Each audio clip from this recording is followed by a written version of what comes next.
Assalamualaikum warahmatullahi wabarakatuh.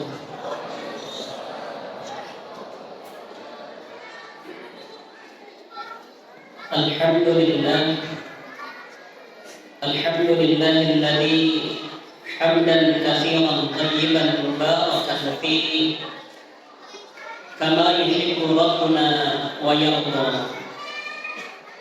Asyhadu an la ilaha illallah wahdahu la syarika lah wa asyhadu anna Muhammadan abduhu wa rasuluh. Allahumma salli wa sallim ala Muhammadin khatamal anbiya'i wal mursalin wa ala alihi wa ashabihi wa man tabi'ahum bi ihsanin ila yaumiddin. Qala Allah ta'ala fi kitabihil karim, a'udzu billahi minasy syaithanir rajim. Fa'alhamaha fujuraha wa taqwaha. Wa qala Rasulullah sallallahu alaihi wasallam, akrimu auladakum wa ahsinu adabahum. Allahumma aslih auladal muslimin. Rabbana atina min ladunka rahmah wa hayyi' lana min amrina rashada. Subhanaka la ilma lana illa ma 'allamtana innaka antal alimul hakim. Alhamdulillah, ayah dan bunda semuanya yang sama-sama mengharapkan ridho juga keberkahan dari Allah Subhanahu wa ta'ala. Segala puji serta syukur mari kita senantiasa haturkan kepada Allah Subhanahu wa ta'ala, Allah yang telah memberikan kita hidayah keimanan. Allah juga melengkapi kita dengan perangkat-perangkat untuk menguatkan hidayah tersebut. Satu di antara perangkat tersebut adalah melalui ilmu. Maka para ulama tauhid mereka mengatakan konsekuensi utama bagi orang beriman setelah dia bersyahadat, setelah dia yakin kepada Allah Subhanahu wa ta'ala, konsekuensi berikutnya adalah dia harus mau mengilmui keimanannya. Begitu juga bagi kita para wali santri, sebuah konsekuensi yang harus kita pahami ketika kita telah menekadkan diri untuk sama-sama bergabung dan terlibat dalam pendidikan konsep Buddha ini. Maka konsekuensi setelah itu adalah kita mau belajar, kita mau mengilmui diri. Salawat dan salam semoga senantiasa tercurah kepada baginda Nabi Muhammad sallallahu alaihi wasallam. Kita berusaha untuk meneladaninya karena beliaulah sosok teladan terbaik dalam segala hal. Muslimin, muslimat, para orang tua sekalian yang dirahmati Allah Subhanahu wa ta'ala, kita sama-sama berharap kepada Allah Subhanahu wa ta'ala, semoga melalui momen kajian rutin wali santri yang merupakan sekolah wajib bagi para orang tua, ini menjadikan kita atau menjadi wasilah kita semuanya mampu memperbaiki diri. Yang perbaikan diri kita akan berdampak kepada perbaikan anak-anak generasi kita. Hal ini sebagaimana ungkapan beliau Kiai Haji Hasyim Asy'ari rahimahullah. Beliau mengatakan, tidak ada kebaikan pada suatu umat yang generasinya bodoh dan umat tidak akan menjadi baik kecuali dengan ilmu, kecuali dengan ngaji, kecuali dengan pendidikan. Maka berdasarkan ungkapan beliau, kita punya harapan besar dari ngaji kita, dari kajian kita, bukan hanya semata-mata melaksanakan kewajiban, bukan juga semata-mata kita supaya tidak malu ditanyai oleh mudir ketika pembagian rapot ataupun yang lainnya. Buang jauh-jauh anggapan itu para ayah dan bunda sekalian. Jadikan kesempatan kita ngaji ini betul-betul niatnya adalah untuk memperbaiki diri pasangan, yang itu akan berdampak kepada perbaikan anak-anak kita. Sebagaimana ungkapan tadi beliau Kiai Haji Hasyim Asy'ari. Lalu yang berikutnya, harapan kedua dari proses ngaji kita, entah itu kajian wali santri, kajian abah yang tadi diumumkan, juga kajian umahat. Semoga melalui momentum kajian demi kajian tersebut menjadikan diri kita menjadi pribadi yang betul-betul semakin baik ketaatannya kepada Allah Subhanahu wa ta'ala, sampai kepada derajat ketakwaan yang terbaik. Satu di antara ciri ketakwaan terbaik itu adalah ketika seseorang mampu taat kepada Allah, baik dalam keadaan yang ia suka ataupun tidak ia suka. Karena sejatinya tugas kita di dunia ini hanya 3. Yang pertama adalah bagaimana caranya kita bisa senantiasa taat kepada Allah Subhanahu wa ta'ala. Lalu yang kedua, bagaimana agar kita bisa senantiasa ikhtiar dengan sebaik-baiknya. Dan selebihnya kita bertawakal kepada Allah Subhanahu wa ta'ala. Coba kita renungi bersama-sama. Bukankah dahulu ketika Ibunda Musa alaihi salam Allah perintahkan untuk menghanyutkan anaknya, yaitu Nabi Musa alaihi salam, beliau dalam kondisi yang gundah, dalam keadaan yang sangat khawatir. Dalam keadaan yang begitu khawatir tersebut, ditambah-tambah Allah memerintahkan untuk menghanyutkan anaknya. Bukankah beliau tidak tahu bahwa di balik perintah tersebut justru akan menjadi wasilah bisa menyusui dan mendidik Musa dengan sangat tenang? Silahkan selebihnya kisahnya bisa kita baca. Beliau modalnya taat tanpa nawar. Akhirnya Allah kembali satukan, Allah kembali pertemukan dengan anaknya, bisa menyusui dan mendidiknya dengan tenang. Bahkan dapat plus-plusnya, yaitu setiap kali selesai menyusu digaji oleh Fir'aun. Itulah luar biasa. Bukankah juga Musa tidak tahu bahwa laut nantinya akan terbelah? Yang Musa tahu itu hanya diperintahkan oleh Allah untuk memukulkan tongkatnya ke lautan.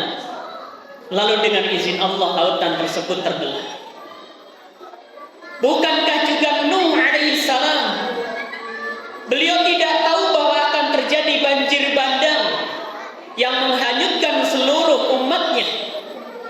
Yang beliau tahu hanya diperintahkan oleh Allah untuk membuat kapal yang besar lagi kokoh dan menampung banyak umatnya. Lalu beliau taat sepenuhnya perintah tersebut, walaupun resikonya, konsekuensinya dicemooh oleh kebanyakan umatnya saat itu. Dikatakan menaonan maneh Nuh, aneh, nggak pernah terjadi banjir, bikin perahu dan seterusnya, dan bikinnya di atas bukit lagi. Itu aneh. Dan hari ini pun ada yang terjadi pada ayah dan bunda sekalian. Kita orang-orang yang anti mainstream, disebutkan aneh ketika anak Anda yang lain seusianya sudah pandai perkalian, pandai pembagian, dan seterusnya. Kadang anak kita ditanya nggak tahu. Itu bahkan kadang berujung cemoohan. Kalau kita yakin akan konsep ini, kita jalani dengan sepenuhnya, kita taat dengan sebaik-baiknya, ada saatnya urusan-urusan intelektual itu. Lalu yang berikutnya, teladan juga dari ayah kita Nabi Ibrahim alaihissalam. Bukankah beliau tidak tahu bahwa anak yang hampir-hampir saja dikorbankan itu akan digantikan dengan seekor domba? Yang beliau tahu hanya diperintahkan oleh Allah untuk menyembelih anaknya, lalu beliau mentaati dengan sebaik-baiknya perintah itu. Begitu juga Nabi kita Muhammad sallallahu alaihi wasallam. Bukankah beliau tidak tahu bahwa kelak Madinah akan menjadi pusat peradaban Islam? Yang beliau tahu hanya diperintahkan untuk hijrah, lalu beliau mentaati perintah tersebut sekalipun dengan penuh pengorbanan. Artinya apa, ayah dan bunda sekalian? Dalam hidup kita, prioritas utama kita adalah bagaimana kita bisa untuk senantiasa taat kepada Allah Subhanahu wa Ta'ala, lalu berusaha ikhtiar dengan sebaik-baiknya. Selebihnya serahkanlah kepada Allah Subhanahu wa Ta'ala yang memegang hasil terbaik itu. Bukankah kalau kita mentaati Allah, Allah akan mengatur seluruh keperluan dan hajat kita semuanya? Bukankah kalau kita memperbaiki hubungan kita dengan Allah, Allah juga akan memperbaiki hubungan kita dengan orang lain, dengan pasangan, dengan anak-anak, dengan saudara, dengan tetangga, dan seterusnya. Maka tugas kita hanyalah taat dengan sebaik-baiknya, ikhtiar dengan seoptimalnya, selebihnya serahkanlah kepada Allah Subhanahu wa Ta'ala. Begitu juga terhadap konsep pendidikan ini. Tugas kita, ayah dan bunda, adalah berusaha mengimani, meyakini, dan melaksanakan dengan sebaik-baiknya konsep yang sejauh ini kita pelajari. Adapun sampai tahun ke-8 kita belajar di Kitab Cimahi ini, atau bahkan ada yang lebih dari itu, kok anak kita tidak kunjung baik, atau dia yang baru mengenal konsep 1 atau 2 tahun kok anaknya begitu soleh.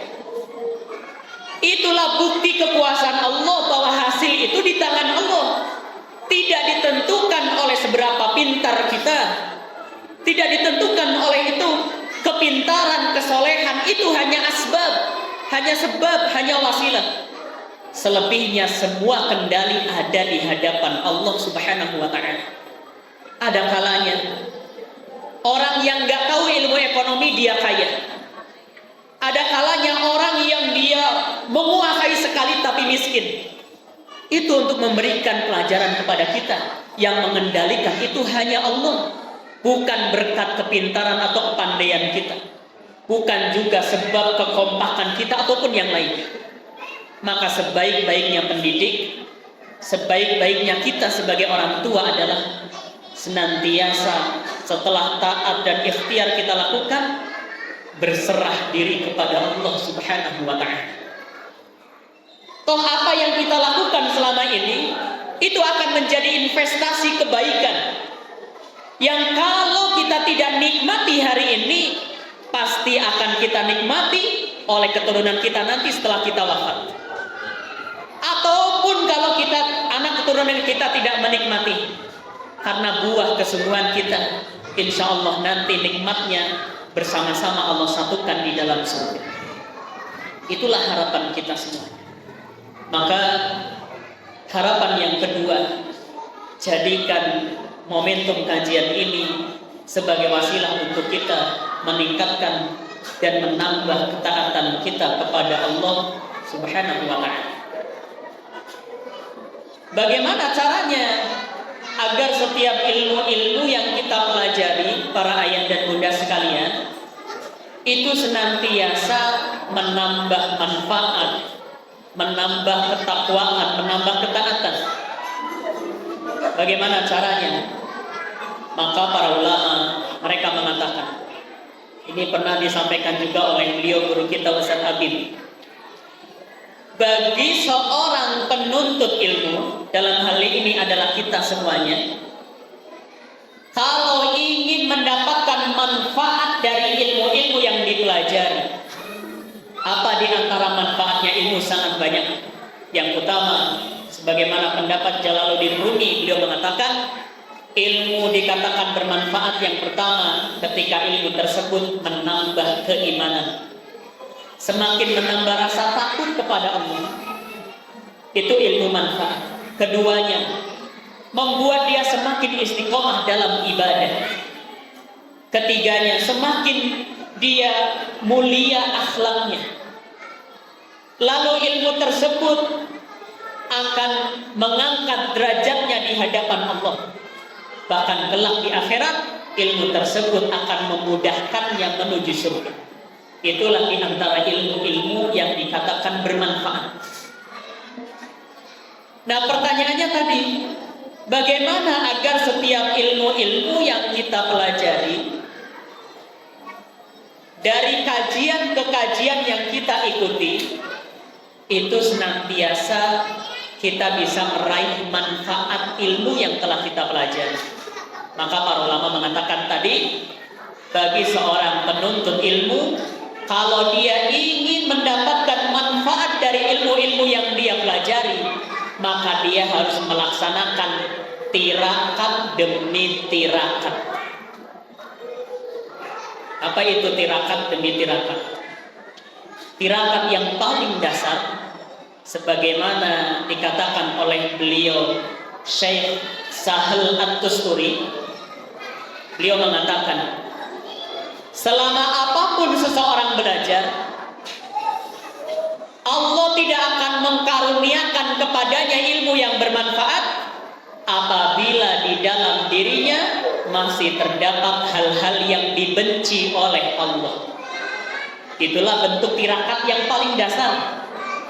Kalau kita ingin ilmu yang kita pelajari itu manfaat, maka ngaji kita, kajian kita, ta'allum kita harus kita imbangi, harus kita barengi juga dengan komitmen dari dalam diri kita untuk membersihkan, untuk membuang jauh-jauh segala sesuatu yang dibenci oleh Allah Subhanahu wa ta'ala.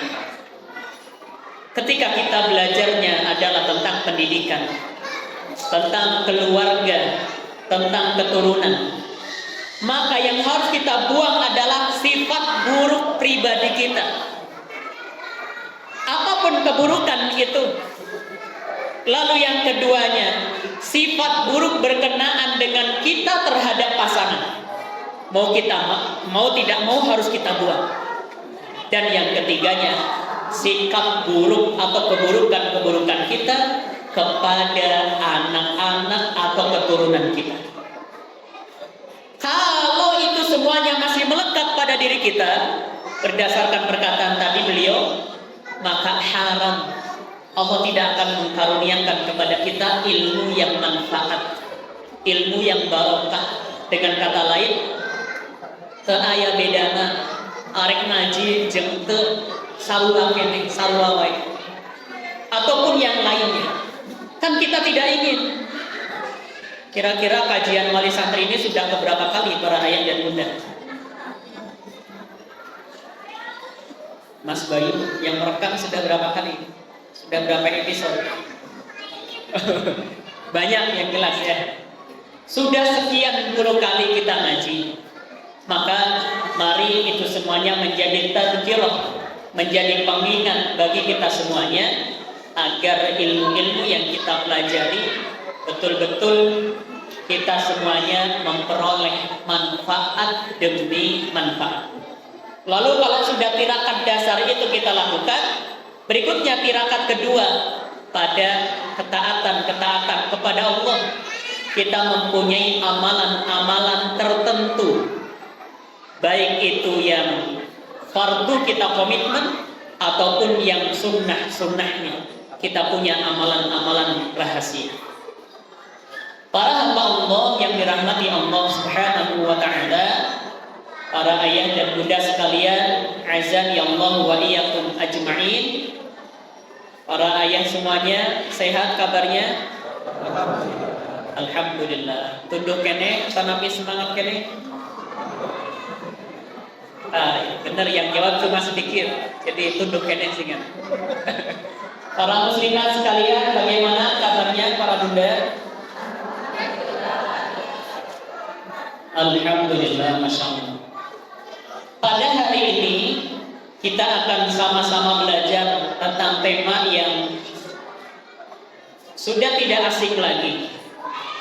Mengapa? Karena kajian demi kajian sejatinya adalah pada pembahasan tentang adab atau akhlak. Maka hari ini kita akan belajar tentang lebih kepada metodologi, tata cara pengajaran akhlak atau adab, yang kalau kita amati pada fenomena atau zaman hari ini, di antara tantangan terberat bagi para orang tua juga para pendidik adalah tentang bagaimana menanamkan dan menjaga akhlak anak-anak kita.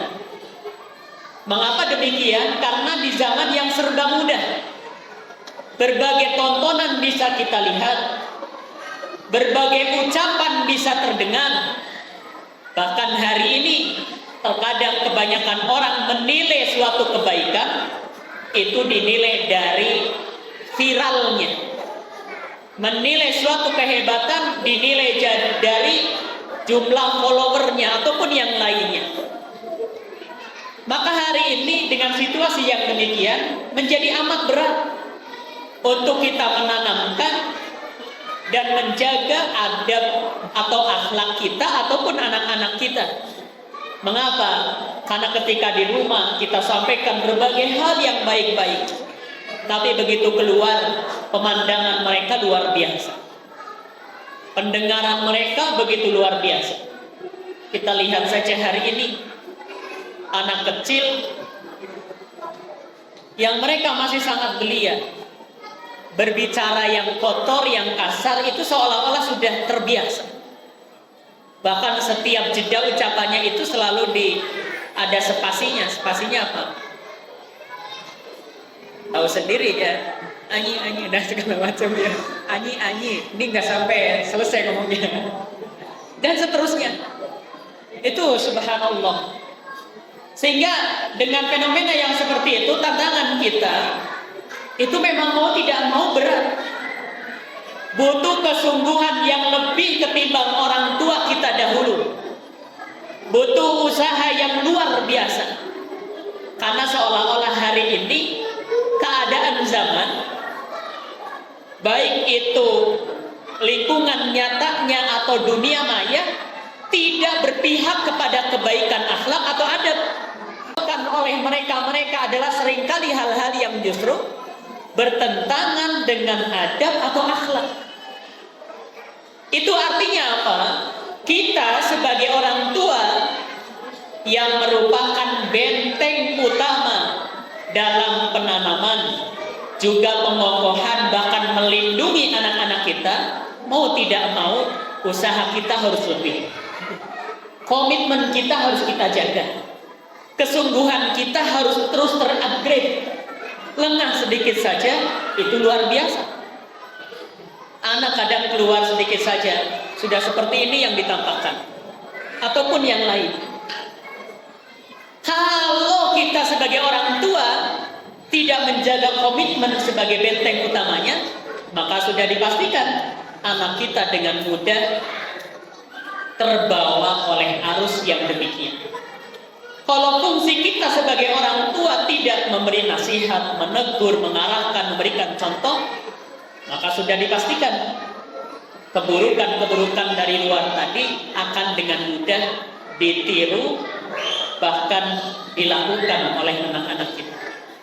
Oleh karenanya, dalam situasi yang seperti ini kita harus lebih tergerak, tersadarkan untuk belajar bagaimana pengajaran adab atau akhlak berdasarkan panduan dari Nabi juga para salafus saleh. Di sisi lain, di zaman yang hari ini tadi, tantangan terbesar kita adalah pada bagaimana menanamkan juga menjaga adab dan akhlak anak-anak kita yang begitu berat. Tapi di sisi lain, pada ranah-ranah intelektual, pada ranah-ranah keilmuan, pada ranah-ranah kecerdasan hari ini begitu mudah. Betul atau tidak ayah dan bunda? Hari ini urusan kecerdasan bisa kita akses, bisa kita dapatkan dimanapun. Bahkan dari rumah 24 jam kita bisa. Maka sebuah ironi kalau kita yang telah menyadari betapa beratnya pendidikan akhlak hari ini dan betapa mudahnya pendidikan intelektual anak hari ini, tapi yang menjadi kerisauan seringkali masalah intelektualnya. Seringkali yang kita permasalahkan hanya urusan-urusan keilmuannya, kecerdasannya. Maka sebuah keanehan kalau kita telah menyadari itu, tapi masih yang jadi prioritas hanyalah pada urusan kecerdasan. Bahkan kita di Kutab telah sama-sama bertekad, ketika anak berada di jenjang Kutab, maka fokus utama Kutab adalah pada keimanan dan akhlak yang utamanya itu. Itu yang harus kita perhatikan. Maka mari hal itu menjadi perenungan, lalu berusaha untuk kita meningkatkan agar di usia Kutab anak-anak kita itu betul-betul hal-hal dasar ini selalu menjadi prioritas. Apa hal-hal dasar? Di antara 5. Yang pertama adalah pada mengokohkan imannya. Kedua, mengokohkan ibadahnya. Ketiganya, akhlaknya. Keempatnya, interaksi dengan Qur'annya, kecintaan terhadap Qur'an. Keempatnya, kemandiriannya. Kelimanya, kemandiriannya. Itu di antara fokus besar kita. Maka kalau 5 hal tersebut masih perlu PR banyak pada anak-anak kita, maka sejatinya sebaiknya kita memfokuskan diri pada 5 hal tersebut. Bagaimana caranya agar anak-anak kita mereka segera memahami, bahkan mulai terlihat pada 5 hal tersebut. Para ayah dan bunda sekalian yang dirahmati Allah Subhanahu wa Ta'ala, kami ingin mengawali tema inti ini dengan sebuah pertanyaan yang harus dijawab oleh salah satu atau salah dua, bukan salah ya, 1 atau 2 di antara ayah dan bunda sekalian. Kira-kira siap? Ya, baik. Tolong yang ngantuk ditunjuk. Para bunda ada yang ngantuk? Oke, nggak ada, begitu ditanya nggak ada ya. Para ayah, saya kalau mau nunjuk nggak enak ini. Mang Yoga mau tunjuk siapa?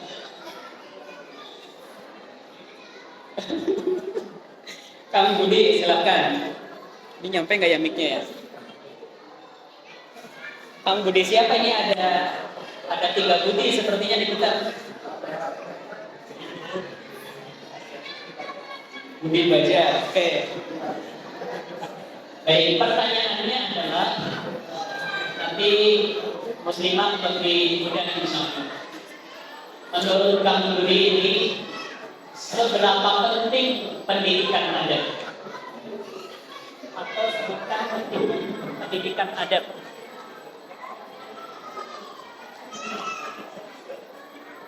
Ya, sangat penting. Kenapa?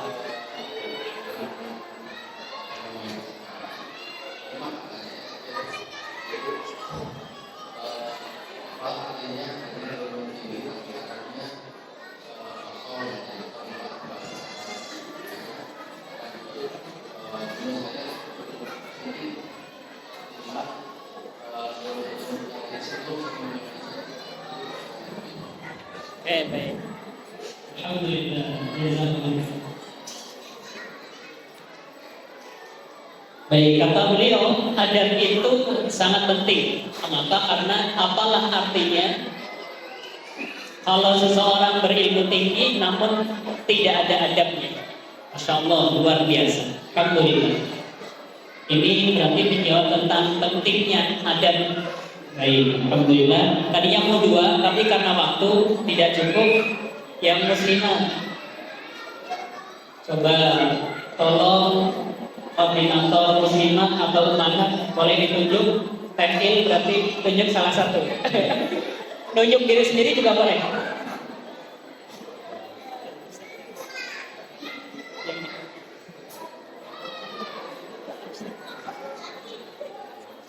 Oh iya.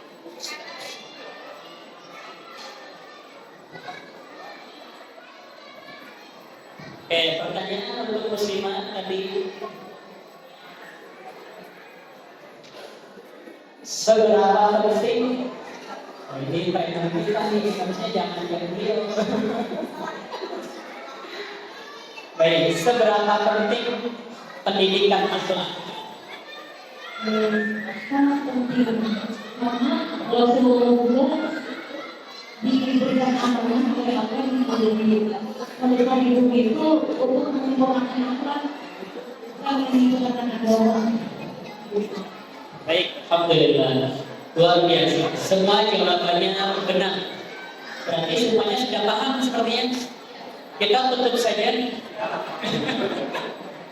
Selesai lebih awal kan rekor ini. Baik, Alhamdulillah, Masya Allah. Apa yang tadi disebutkan oleh Kang Budi juga Ummu Hana, ya, itu selaras dengan apa yang sudah kami siapkan. Kita akan belajar tentang metodologi pengajaran akhlak atau adab. Tadi pentingnya sudah diungkapkan oleh 2 wali santri. Kita akan mengawali dari apa itu definisi akhlak juga adab. Ya. Tentunya para ulama banyak memberikan definisi sampai 10 lebih. Kami dapati ada di prophetic parenting, ada juga di tarbiyatul aulad, dan buku-buku parenting yang lain.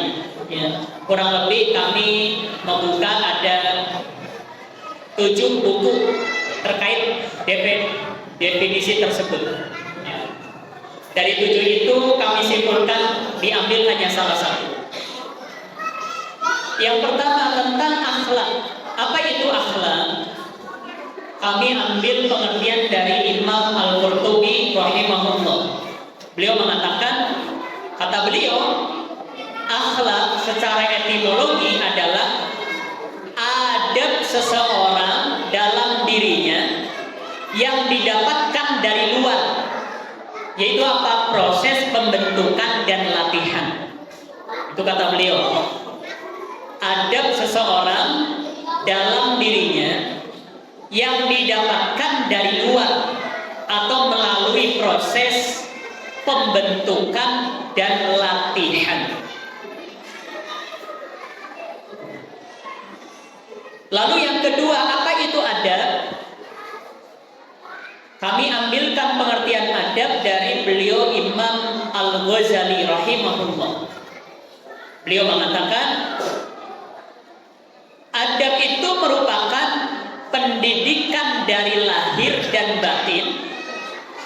Sekali lagi, kata Imam Al-Ghazali, adab itu merupakan pendidikan dari lahir dan batin yang terkandung di dalamnya 4 perkara. Apa saja 4 perkara tersebut? Meliputi tentang perkataan, tentang perbuatan, tentang keyakinan, dan niat seseorang. Itu adalah cakupan adab berdasarkan pengertian Imam Al-Ghazali. Kalau kita simpulkan dalam buku prophetic parenting ini, dikatakan bahwa berdasarkan 2 pengertian tadi, mau adab ataupun akhlak itu ada kesamaan. Apa di antara kesamaan? Dua-duanya di antara kesamaannya adalah memerlukan pembentukan dan latihan. Tidak bisa tumbuh berkembang dengan sendirinya. Artinya apa? Karena kita mengetahui akhlak ataupun adab membutuhkan pembentukan dan latihan. Pendidikan akhlak, pendidikan adab itu sangat mempengaruhi.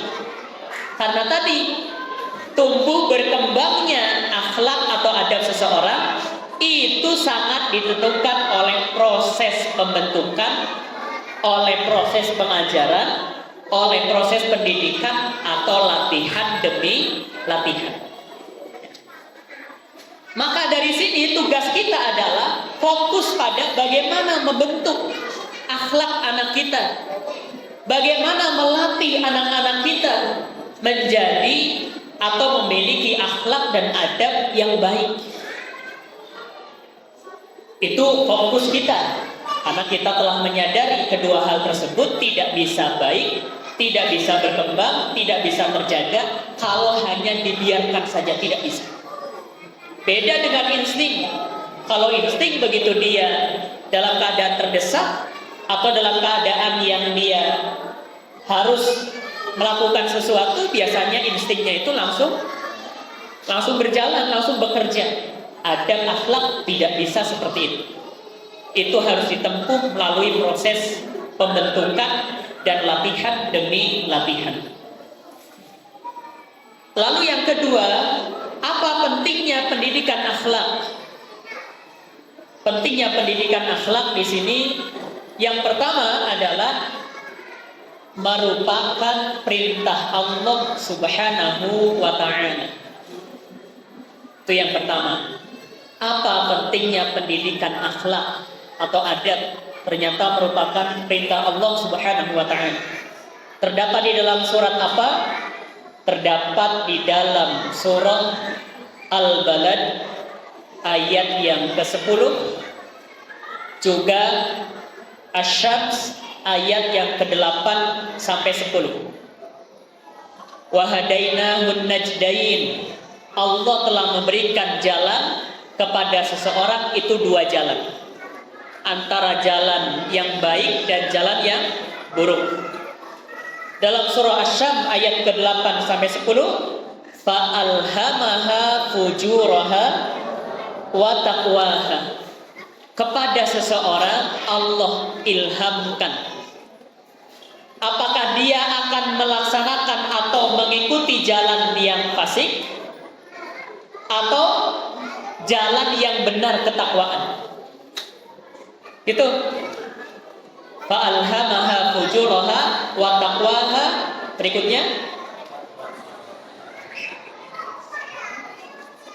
jadi terlupa nih ayat berikutnya gimana? Fa'alhamaha fujuraha wa taqwaha wa qad khaba man dasaha. Mohon maaf. Astagfirullah. Fa'alhamaha fujuraha wa taqwaha qad aflaha man zakkaha. Sungguh beruntung orang-orang yang dia berada dalam jalan kesucian, jalan ketakwaan, jalan yang mulia. Dan sungguh merugi orang-orang yang dia memilih jalan kefasikan. Artinya apa? Dari ayat tersebut, manusia itu punya kesempatan dua hal, punya kecondongan pada dua hal. Yang pertama, ada jalan kebaikan, dan yang kedua ada jalan keburukan. Kalau kita sebagai orang tua, sebagai pendidik, sebagai guru tidak menunjukkan jalan yang benar, jalan yang Allah ridhoi, maka pasti dia akan menuju kepada jalan yang salah, yang Allah murkai. Itu sebuah kepastian.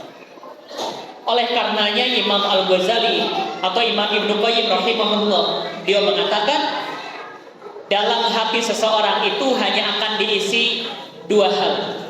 Kalau tidak diisi dengan kebaikan, pasti dia akan diisi dengan keburukan.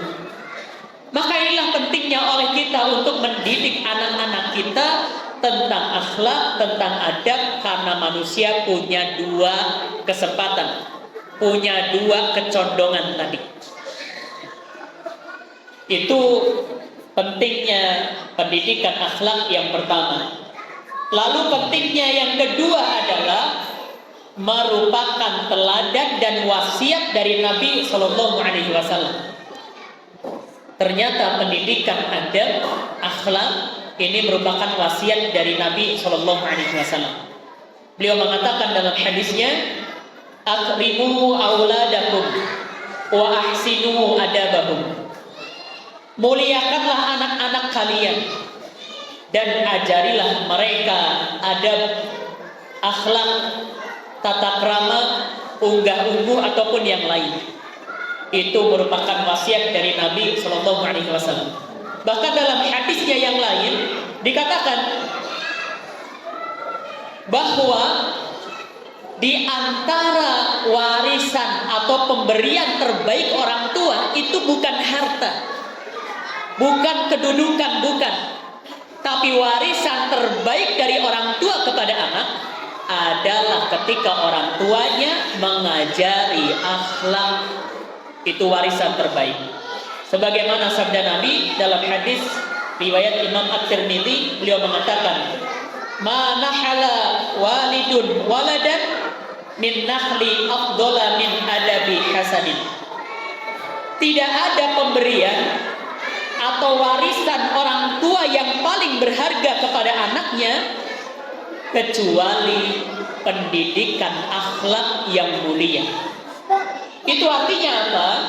Kalau kita sebagai orang tua, sebagai pendidik, sebagai guru, mengetahui dan memprioritaskan pendidikan adab akhlak anak-anak kita, kita sedang memberikan warisan terbaik kepada anak-anak kita, kepada generasi kita. Bahkan beliau Syekh Ali bin Madini rahimahullah, beliau mengatakan, beliau memberikan penjelasan mengapa warisan terbaik orang tua adalah adab, bukan harta. Kata beliau, mewariskan adab kepada anak-anak lebih baik daripada mewariskan harta. Mengapa demikian? Karena adab dapat menghasilkan harta, kedudukan, dan cinta dari para sejawat, serta menggabungkan antara kebaikan dunia dan kebaikan akhirat. Itu adab.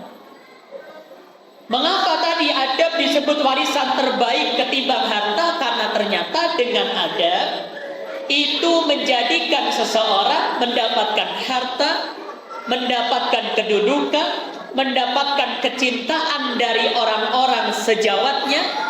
Bahkan tidak hanya itu, dengan adab itu seseorang akan memperoleh kebahagiaan, kenikmatan dunia dan akhirat. Itu yang disebut mengapa warisan terbaik itu adalah pendidikan akhlak. Lalu yang ketiganya, mengapa penting pendidikan akhlak? Tadi sudah dikatakan oleh beliau Ummu Hanan, yaitu pentingnya pendidikan akhlak. Yang berikutnya adalah satu di antara tujuan Allah mengutus Nabi Muhammad Sallallahu Alaihi Wasallam adalah untuk menyempurnakan, untuk mendidik akhlak-akhlak umatnya. Kata beliau, "Innama bu'ithu liutammima makarimal akhlak." Sesungguhnya saya diutus oleh Allah di tengah-tengah kalian adalah untuk menyempurnakan, untuk melatih, mendidik akhlak-akhlak kalian. Dari hadis tersebut artinya apa?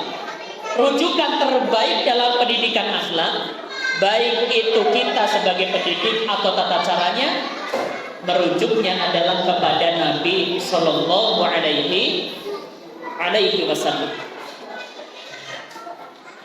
Lalu yang berikutnya, setelah kita mengetahui tentang pentingnya pendidikan akhlak, lalu bagian berikutnya adalah apa pentingnya akhlak itu sendiri.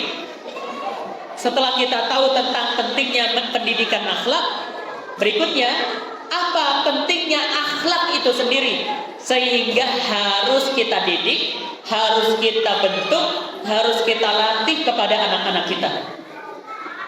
Kurang lebihnya di sini kami cantumkan ada 5, tapi saya sebutkan berusaha secara poin-poinnya saja karena fokus kita pada metodologi.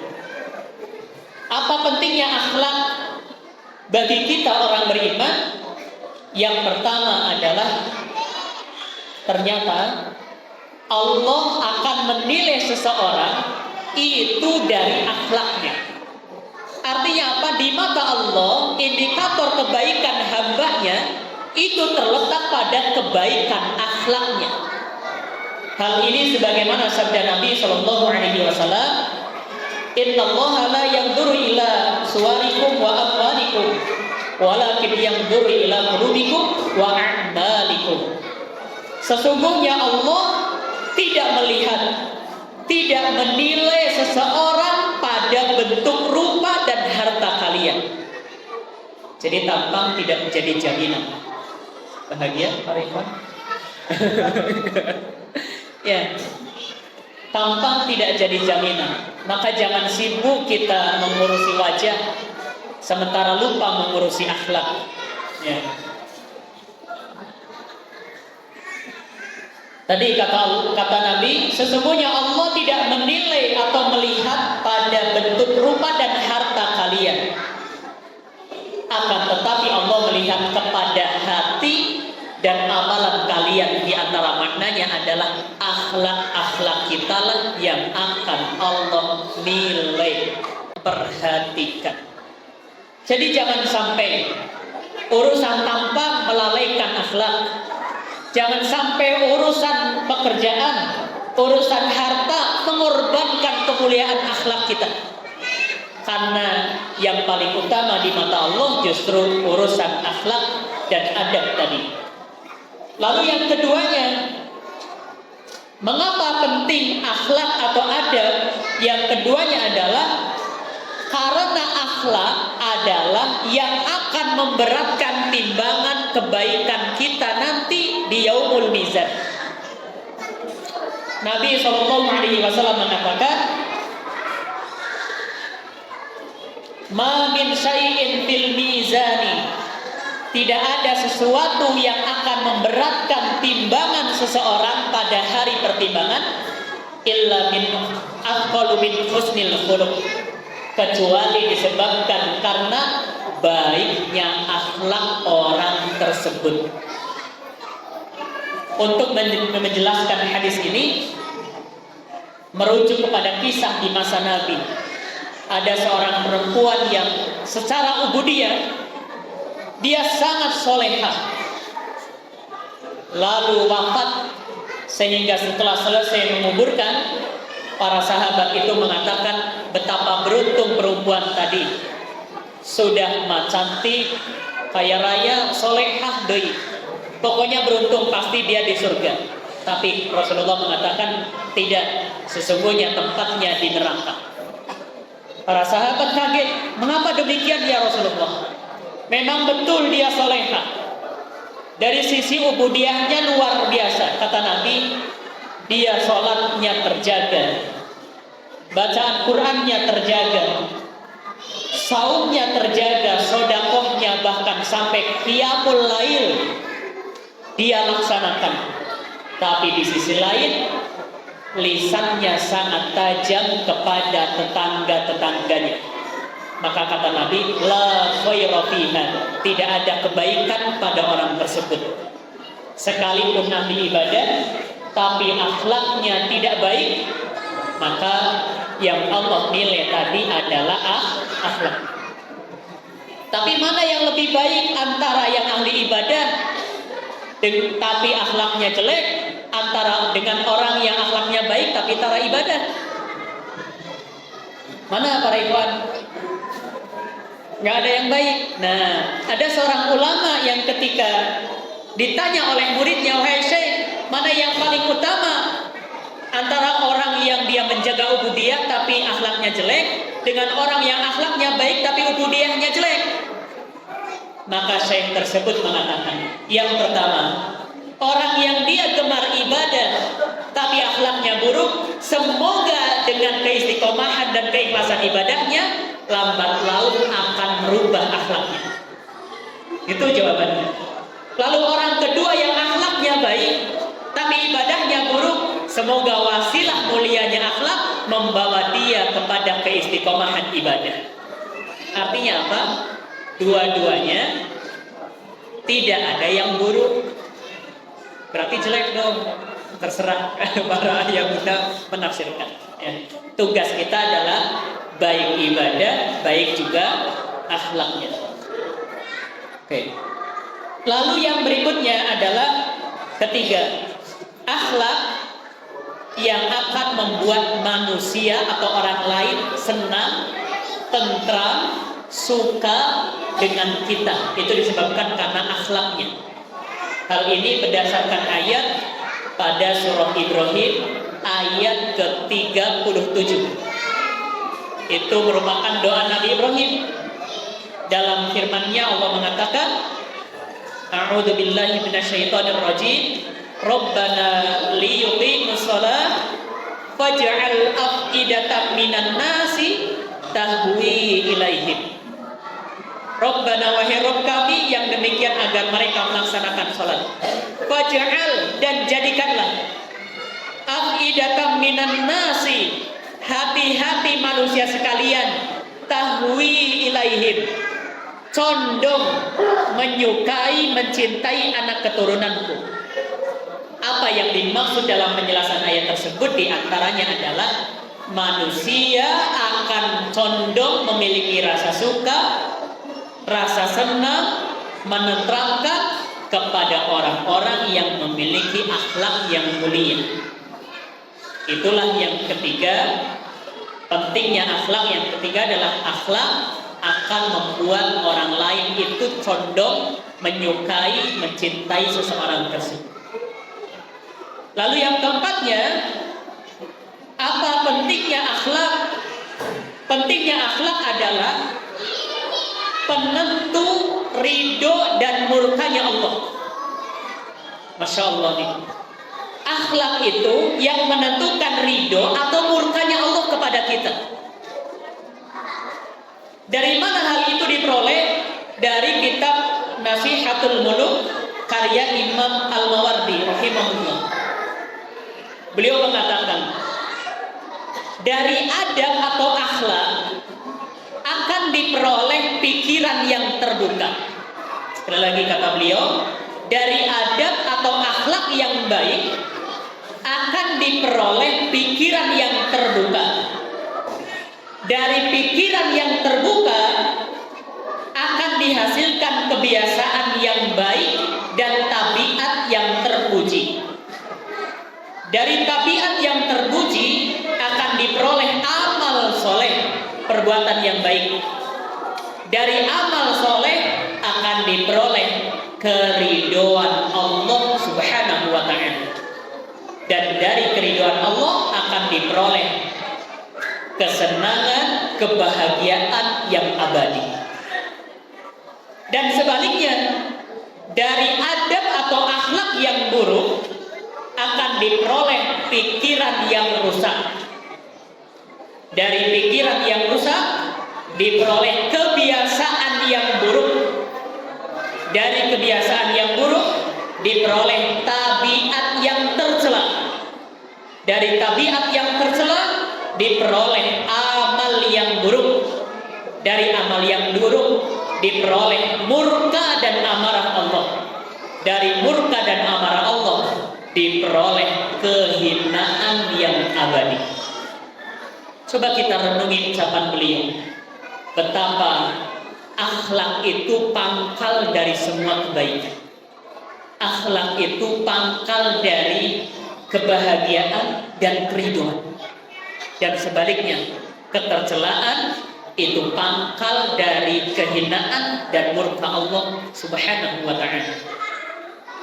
Dan yang terakhir, apa pentingnya akhlak itu? Yang terakhir, ini banyak sekali penelitiannya. Kalau bisa ayah dan bunda buka di Google silahkan. Ternyata akhlak itu penentu utama kesuksesan seseorang. Banyak sekali penelitian-penelitian tentang hal ini, yang dari penelitian itu diperoleh kesimpulan yang menentukan kesuksesan seseorang bukan pada ranah intelektualnya, bukan pada ranah besarnya nilai-nilai akademiknya, tapi ternyata penentu utama kesuksesan seseorang ada pada mulia dan baiknya akhlaknya. Ya. Bahkan ada seorang dosen yang mengadakan penelitian pada pengaruh nomor berapa intelektual atau kecerdasan anak pada kesuksesannya. Ternyata itu memberikan pengaruh yang ke-32. Artinya apa? Hal utama yang harus kita prioritaskan bukan pada ranah kecerdasannya, tapi bagaimana dia membentuk akhlak adabnya. Itu hal utama. Dan bagaimana yang dia fokus pada kecerdasannya.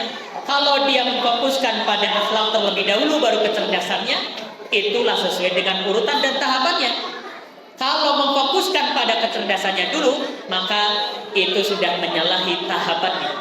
Yang ada biasanya orang cerdas tanpa akhlak, kecerdasannya hanya akan menyombongkan dirinya.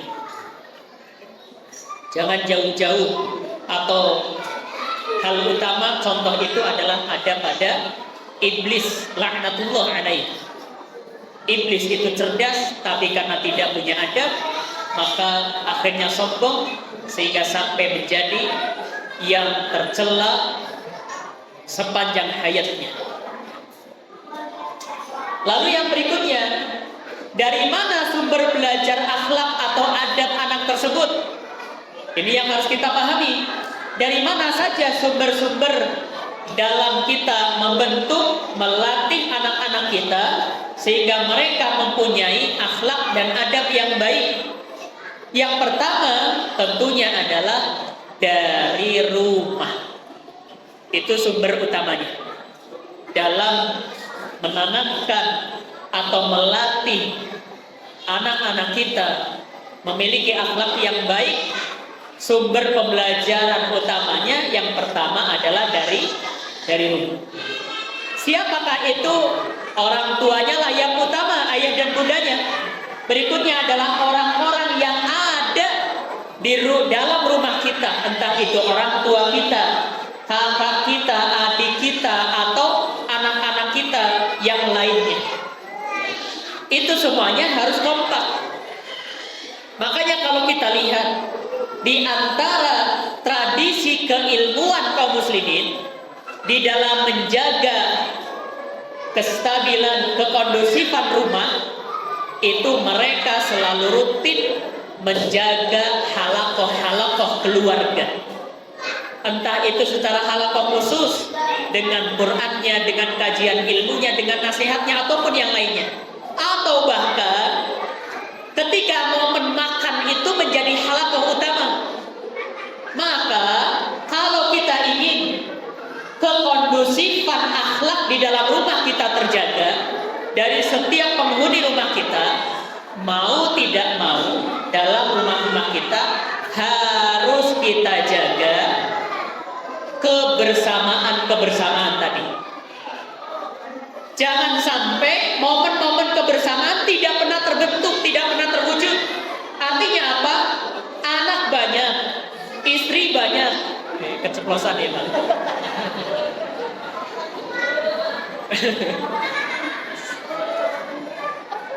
Kembali. Jangan sampai anak banyak, istri ada di rumah. Ya. Lalu mereka itu hanya sibuk dengan pekerjaan masing-masing.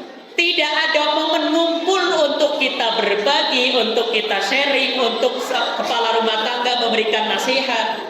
Kalau itu yang terjadi, maka pembentukan akhlak, penanaman akhlak, bahkan sampai kepada kontrol akhlak-akhlak mereka tidak akan terjadi. Itulah yang utama. media utamanya dalam pembentukan akhlak itu dimulai dari rumah. Orang tuanya lah yang memegang kendali utamanya. Artinya apa? Kita sebagai orang tua harus memberikan teladan terbaik. Yang keduanya, kita sebagai orang tua, khususnya kepala rumah tangga, harus menjaga rutinitas kebersamaan. Jangan kebersamaannya di kamar wifi, tapi kebersamaannya harus kita jaga dengan seluruh anggota yang ada di rumah itu. Minimal apa? Malam Jumat. Jangan kemana-mana para abah malam Jumat. Al-Kahfian bareng maksudnya. Ya. Atau buka puasa bareng ataupun yang lain-lainnya. Kalau dengan komunitasnya rajin, masa iya dengan komunitas terdekat kita yaitu keluarga gak kita prioritaskan? Bahkan kalau sampai nih para umahan punya grup botram, betul para umahan? Yang utama itu botram dengan anggota keluarga. Bagaimana suami bisa menyuapi istri, istri bisa menyuapi suami. Sesekali walaupun anak sudah besar, kita suapi mereka. Ya, itu penting atau tidak? Tadi itu bagian dari tradisi menjaga keilmuan kaum muslimin itu melalui momen-momen kebersamaan itu. Maka jaga momen-momen itu kalau selama ini sudah kita laksanakan. Kalau belum, segera laksanakan. Yang istri begitu pulang dari sini kalau tidak ada momen-momen kebersamaan, tuntut suaminya. Ya, bukan tuntut, ingatkan suaminya. Ya, ajak. Ya. Begitu ayah kok tidak melaksanakan ini, ayo bersama-sama kita usahakan. Ya. Itu yang pertama. Dan waktunya sudah habis. Alhamdulillah. Baik. Itu yang pertama. Lalu yang kedua, sumber pembelajaran akhlak itu adalah dari sekolah. Dalam hal ini adalah kutab. Itu sumber keduanya. Maka ini di sisi lain PR besar juga bagi kami, para guru, para sivitas di kutab ini, bagaimana kita bisa menampilkan adab-adab yang terbaik. Selain itu juga bisa melatih, membentuk, membiasakan adab-adab yang terbaik itu. Ini masih terus kita evaluasi. Hingga 7 tahun berjalan kutab, itu pada tahun ke-8 ini, alhamdulillah berkat beliau Ustaz Habib, kita telah punya modul pembelajaran akhlak dan adab yang betul-betul itu orisinil karya dari beliau selaku Dewan Syariah Kutab juga. Insya Allah setelah ini akan dibagikan panduan tersebut sehingga kita bisa melihat awal satu adab akhlak yang harus ditanamkan lebih kepada apa, itu akan kita bagikan. Ya. Lalu yang berikutnya, yang ketiga, sumber pembelajaran akhlak atau adab yang ketiganya adalah melalui lingkungan. Mau tidak mau, lingkungan itu akan memberikan warna, akan memberikan pengaruh. Tinggal kita pilih, apakah lingkungan itu akan memberikan pengaruh positif kepada kita atau anak kita atau negatif. Kalau sekiranya lingkungan tadi memberikan pengaruh positif, maka silahkan anak-anak kita bermain. Tapi kalau sekiranya lingkungan tersebut memberikan pengaruh-pengaruh negatif, PR kita sebagai orang tua, selain melarang, kalau sekiranya tidak bisa melarang anak kita untuk bermain, artinya apa? Mungkin kita sibuk sehingga tidak bisa melarang anak kita untuk bermain dengan teman-teman di lingkungannya.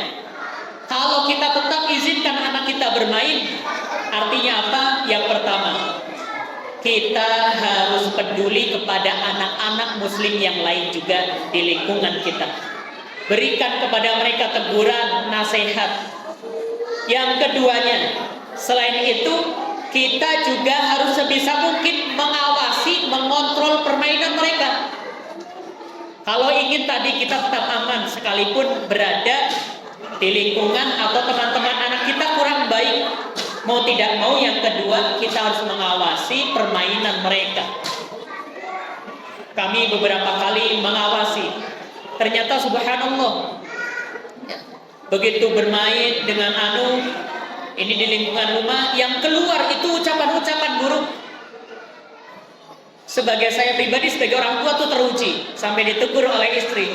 Saya nggak pakai lemah lembut atau apa, udah langsung saya usir tuh mereka. Ini salahnya saya, ya. Nggak lemah lembut, kenapa? Karena sudah sebegitu parahnya, sehingga udah jangan main di sini. Udah. Itu saya pernah lakukan itu.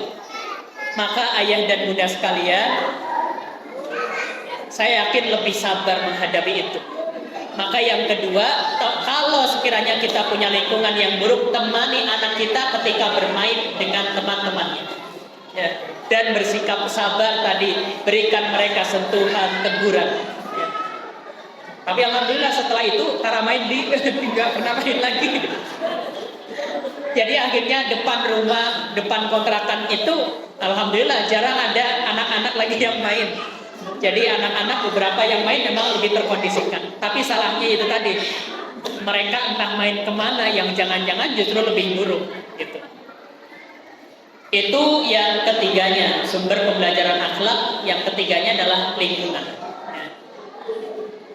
Lalu yang berikutnya adalah yang keempat, sumber keempat melalui media.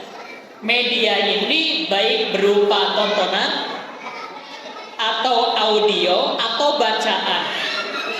Itu semuanya bisa untuk menunjang pendidikan akhlak atau adab anak-anak kita. Dengan syarat apa? Pertama, hal-hal yang ditonton adalah yang selaras dengan nilai-nilai akhlak yang baik. Begitu juga yang dibaca, yang dilihat, yang didengar. Keduanya, durasi waktunya harus tetap kita batasi. Jangan sampai anak besar mereka memiliki akhlak yang mulia berkat berbaktinya dia pada gadget. Maksudnya apa? Udah downloadin 100 video-video tentang akhlak baik. Kita sebagai orang tua berleha-leha gitu. Akhirnya dia berbaktinya pada gadget.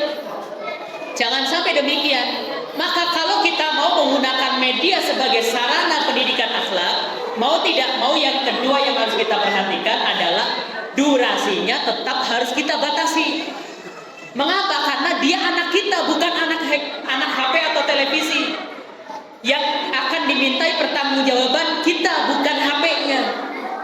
Bahkan kelak kalau hanya diberikan melalui media-media tadi, ikatan batin kita dengan anak nggak ada. Sekalipun tonton hari ini banyak tontonan luar biasa, maka tetap durasinya harus kita batasi. Dan yang ketiganya adalah tetap harus dalam controlling dari kita. Mengapa demikian? Kami beberapa guru di Kutab menemukan, sekalipun buku-buku yang dikutab merupakan wakaf dari para ayah dan bunda sekalian, buku-bukunya sirah, komik Islami, tapi ketika dibuka di dalamnya banyak selipan-selipan yang merusak akhlak mereka. Contoh apa? Ketika tadabbur surah An-Naba tentang menceritakan kenikmatan surga, apa yang terjadi dengan gambar-gambar di komik-komik itu? Gambar-gambarnya mereka ada yang berpakaian kerudung tapi roknya mini. Itu gambar-gambar yang didapati. Atau ada yang pakai cadar tapi tidak berkerudung. Itu gambar-gambar yang diselipkan pada komik-komik Islami. Oleh karenanya, sekalipun kita menggunakan media sebagai menanamkan akhlak, pendidikan akhlak, tetap yang ketiga, controlling dari kita orang tua harus tetap ada. Mengapa? Karena seringkali mereka musuh-musuh Islam menyusupkan nilai-nilai yang menyimpang dari media-media tersebut. Kalau buku sebisa mungkin difilter dulu oleh kita, pastikan kita baca dulu baru kita kasih ke anak. Kalau video kita tonton dulu, jangan download langsung kita kasihkan. Itu medianya. Lalu yang berikutnya, bagian terakhir bagaimana penerapan pembelajaran akhlak untuk anak usia kutab dari segi tahapannya atau metodologinya? Bagaimana tata caranya? Yang pertama, dari segi tahapannya. Bagaimana tahapan pembelajaran akhlak atau adab? Secara umum, tahapannya adalah kita sebagai orang tua harus menciptakan kekondusifan pada berapa 4 hal tadi. Pada orang tua berarti pada kita di rumah, kedua pada lingkungan, ketiganya pada sekolah. Mohon maaf kalau secara urutan tahapan secara umum, yang pertamanya kita harus membentuk kekondusifan pada diri kita sebagai orang tua atau di rumah. Kedua, harus memilihkan sekolah yang memang prioritasnya pada akhlak, berarti faktor keduanya adalah sekolah. Ketiganya ada pada lingkungan. Keempatnya pada media. Itu tahapan secara umumnya adalah menciptakan 4 media tersebut menjadi media yang betul-betul aman dan kondusif untuk pendidikan akhlak anak-anak kita. Lalu secara khusus bagaimana? Secara khusus merujuk kepada dominannya anak berdasarkan tahapan usia. Kita ketahui usia 0 sampai 2 tahun anak itu lebih dominan pada pendengaran.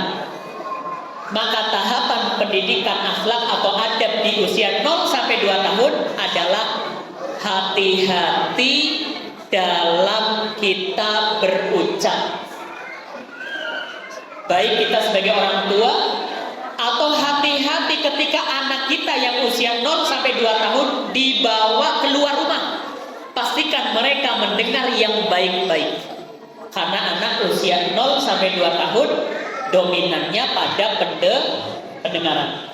Maka tahapan awalnya di usia itu dalam penanaman akhlak adalah melalui ucapan yang baik-baik, didengarkan hal-hal yang baik. Lalu tahapan kedua, usia 3 sampai 7 tahun, usia anak itu lebih dominan kepada apa? Penglihatan. Usia 3 sampai 7 tahun anak lebih dominan kepada apa? Penglihatan. Maka dalam pendidikan akhlak atau adab anak lebih kepada hal-hal yang dohir. Dari mulai apa? Keteladanan dari kita contohkan. Kalau kita baca, kita keraskan. Mau makan, baca doanya kita keraskan. Mau masuk hamam, keluar hamam kita keraskan. Doa bercermin dan seterusnya kita keraskan. Karena di usia itu anak sedang mengamati dengan sebaik-baiknya.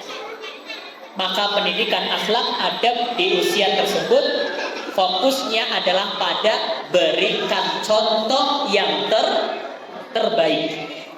Usia 0 sampai 2 fokusnya kepada apa? Perdengarkan yang baik-baik. Usia 3 sampai 7 tahun fokus pada memberikan keteladanan dari segi perbuatan, hal-hal yang nampak. Sebisa mungkin kebaikan-kebaikan itu kita tampakkan kepada anak-anak kita. Lalu usia 8 sampai 10 tahun itu anak sudah mulai kepada ranah pemahaman. Maka di usia itu, di antara porsi besarnya itu melalui nasihat, melalui diskusi, dialog, obrolan dan seterusnya. Mengapa? Karena nalar anak, pemahaman anak sudah mulai jalan.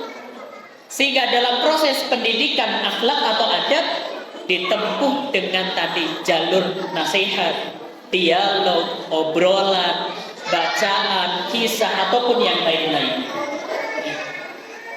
Itu pada tahapan secara khususnya.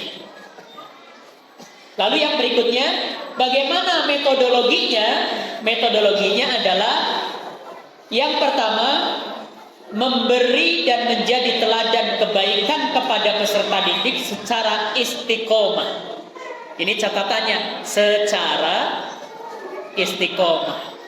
Memang istiqomah itu berat, sulit, ya. Maka diberikan catatan memberi dan menjadi teladan kebaikan kepada anak kita secara istiqomah.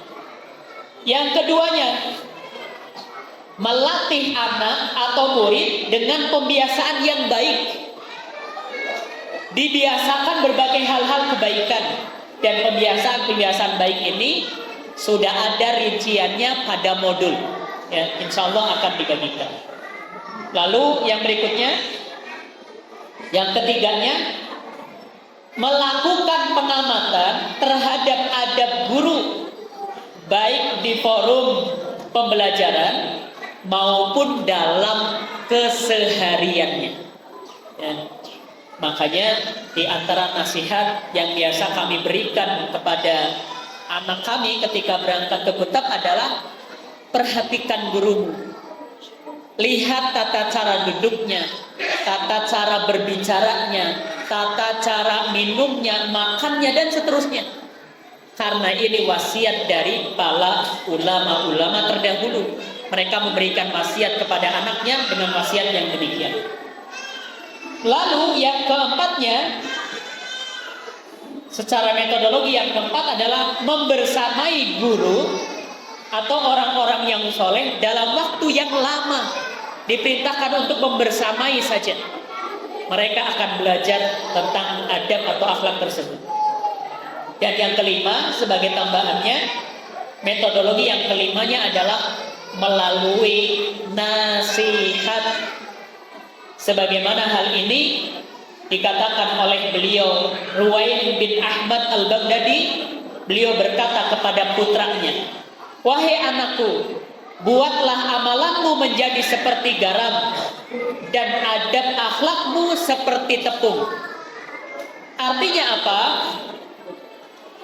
Adab akhlak itu harus tetap dominan pada diri seseorang, walaupun amal ibadahnya sedikit. Adab akhlaknya tetap harus lebih menonjol, lebih terlihat.